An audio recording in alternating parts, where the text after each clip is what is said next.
ప్రకృతి సహజ సిద్ధమైన వాతావరణానికి మన గ్రామీణ ప్రాంతాలు ఎంతో ప్రత్యేకమైనవి. చైతన్యాన్ని కలిగించే ఉషాకిరణాలు, పైరగాలి సోయగాలు వీటికి అద్దం పడతాయి. గ్రామీణ జీవన విధానంపై ఉన్న ఆసక్తితో వారానికి ఒకసారైనా ఇలా సందర్శిస్తూ ఉంటాం.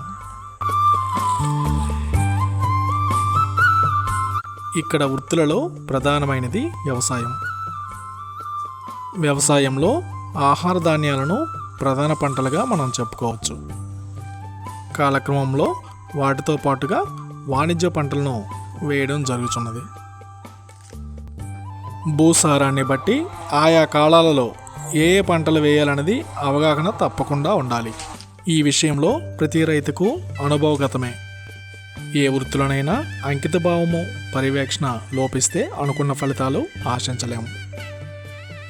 ప్రస్తుత వ్యవసాయంలో యాంత్రిక పద్ధతులను ఎక్కువగా అవలంబించడం వల్ల గతంతో పోల్చినప్పుడు కొంత శారీరక శ్రమ తగ్గుతూ వచ్చింది. అయితే శ్రమైక జీవన విధానం ఆరోగ్యానికి, రోగనిరోధక శక్తి వృద్ధికి ఎంతగానో తోడ్పడుతుంది.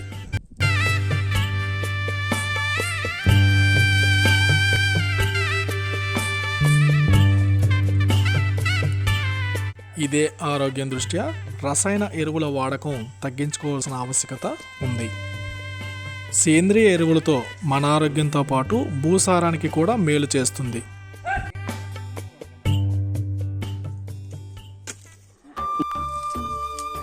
ఒకప్పుడు విరివిగా లభించే ప్రకృతి సహజ సిద్ధమైన ఫలాలు ఇప్పుడు చాలా అరుదుగా కనిపిస్తున్నాయి. అప్పట్లో ఉండే పక్షి జాతులు, తుమ్మిదల కారణంగా వీటి వ్యాప్తి విస్తృతంగా ఉండేది. బాల్యంలో ప్రతి కాలంలో లభించే ప్రకృతి సహజసిద్ధమైన పండ్లను, కాయలను ఎక్కువగా తినేవాళ్ళం. సాంకేతిక, శాస్త్రీయ, యాంత్రికతతో కూడిన ప్రస్తుత జీవన విధానంలో వ్యవసాయం యొక్క ప్రాముఖ్యతపై అందరూ తెలుసుకోవాలి. అలాగే ప్రతి ఒక్కరి జీవన విధానంలో వ్యవసాయం ఒక భాగం కావాలి. ఎందుకంటే మానవునితో పాటు సమస్త జీవరాశుల మనుగడకి కారణమైన ఆహారానికి ఆధారం ఈ వ్యవసాయమే.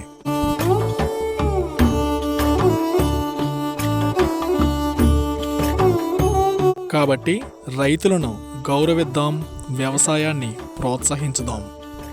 ధన్యవాదాలు.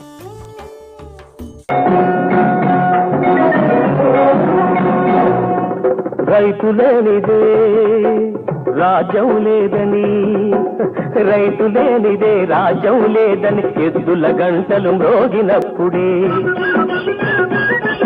మాగాణి మన జనని,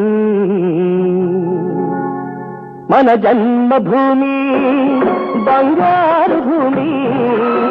పాడి పంటలతో పసిడి రాసులకు కళకళలాడే జనని మన జన్మభూమి, మన జన్మభూమి.